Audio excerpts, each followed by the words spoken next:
Today I'm going to actually palpate for 4 different muscle groups in the thoracic region of her body. And my partner here is going to basically let me palpate for these muscles, including the insertions and the origins of them, and the action plus the nerve that innervates each one. The first is going to be the external intercostals. These are located on the thorax area, and they come from the inferior margin of ribs 1 through 11. So mind if I do that? I'm going to palpate here. These are ribs 11, and ribs 1 come and articulate up here right above the clavicle. They begin here, so from here you can feel in between each rib, and when you do, you'll feel those internal intercostals.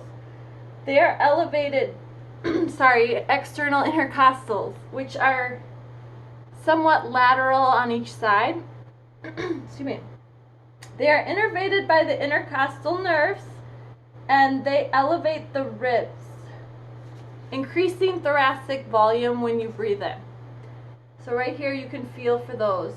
Again, they insert at the superior margin of ribs 2 through 12, and they originate at the inferior margin of ribs 1 through 11. Feel that right here. When you palpate the ribs, between them there's a space on the outside. Those are the external intercostals. The internal intercostals are a little different. They also originate at the inferior margin of ribs 1 through 11, so they have the same origination because they do fall within those external intercostals. And the internal intercostals meet at superior margin of ribs 2 through 12 as well.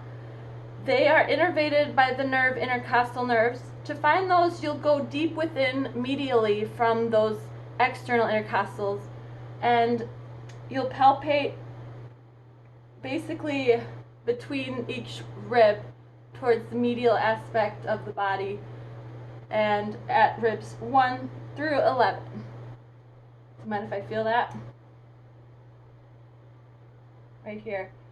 They end here at the bony prominence of the last rib, rib 11, right above where the floating ribs begin at 12.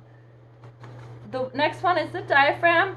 That originates here at the xiphoid process, which is kind of tender to touch, and ribs 10 through 12, which again fall here, 10 and 12, and the lumbar vertebrae, which is back behind midway of the vertebral column. The insertion of the diaphragm lies at the central tendon, which is an aponeurosis that forms the top of the dome-shaped diaphragm. So that's going to be a point at which you feel like the ribs end and the diaphragm begins. So I can palpate here on my partner and feel that beginning of the diaphragm and that aponeurosis, which forms the top of that muscle.